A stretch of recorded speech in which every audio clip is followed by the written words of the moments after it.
শুনলে তো ওনাদের নাম তো ওনাদের আছে।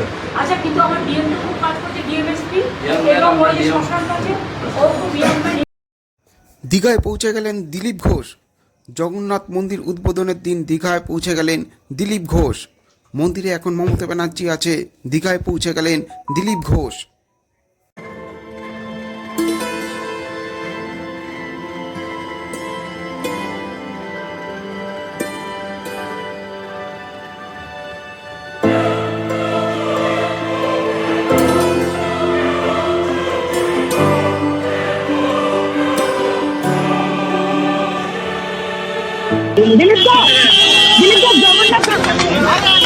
দিলীপ দা জগন্নাথ প্রথমবারই জগন্নাথ পুরনো নামার পরে জয় জগন্নাথ, জয় জগন্নাথ,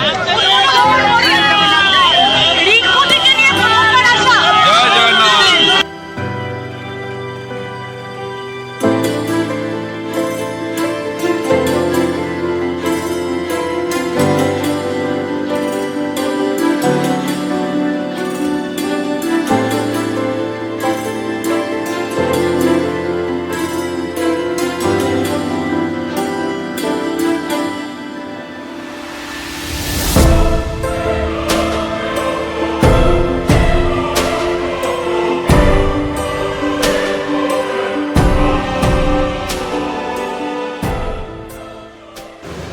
অবলোক যদি জল খান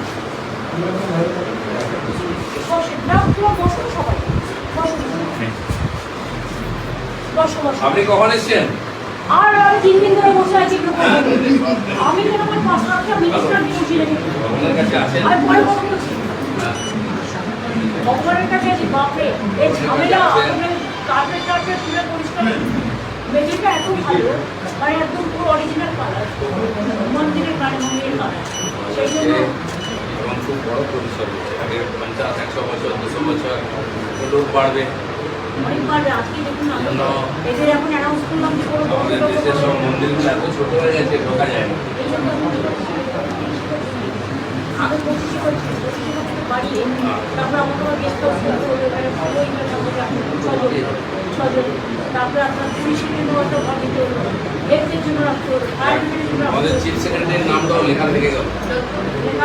এই যে বড় কাজটা ওনার হাতে হলো কিনা, উনি আমাদের নেমন্তন্ন করেছেন ভগবানের কাছে। ওনার নামটাও, হ্যাঁ নমস্কার, ওনাদের তো সবচেয়ে বেশি পুণ্য কামালেন। আপনি তো পরিশ্রম করলেন খালি, পুণ্য তো ওনাদের নাম তো ওনাদের আছে। আচ্ছা, কিন্তু আমার ডিএম তো খুব কাজ করছে, ডিএমএসপি এবং ওই যে শ্মশান আছে ও খুব ডিএম করে ঠিক, ভালো। ভগবান আশীর্বাদ। বিশ্বতার নাম বলছেন না আপনি, সারাদিন লাইভ চালালো। ওরা কখনো আপনাকে ছাড়বে? আমার পুরোনো বন্ধু, সে যে যাই বলুক, করুক যাই বলুক, বিধানসভায় আমরা আড্ডা মারতাম, স্পিকারের আরে এত গরম না, ওই সময় তো এত গরম, মাঝে খাওয়া দিয়ে দিচ্ছে। আর তারপরে যোগ্য হয়েছে কি, মানে কালকে তো আমি 4 ঘন্টা ঘুরেছি শুধু আগুনে, ওইগুলো চৌকা ঢুকে এই করে দিই, বাপরে বাপ, আগুনে না রেস্ট না। এখন আবার মিটিং করবো। ওই আমাদের নাসিরদা ওই অব্দি বৃষ্টি হয়েছে ওদিকটা, বুঝলেন তো, এদিকে বৃষ্টি নেই। আমি দেখলাম আপনারা বসে আছেন মাথায় কাপড় দিয়ে এই করে রোদ্দুরে, আমরা ওখানে ঠান্ডায়। আপনি পুরো লাইভ দেখলেন নাকি? হ্যাঁ, আর দেখবো না, আমাদের চিকিৎসা কোথায় চ্যানেলটা খুলে দিই, দেখে দেখে আসছি আমি। সেটা রুটি করেছে, আমিও করেছি। আপনি তো পড়েন কিন্তু কি করা যাবে, ভগবান যদি কিছু বলে উল্টো তোমরা কি একটুখানি যাবে?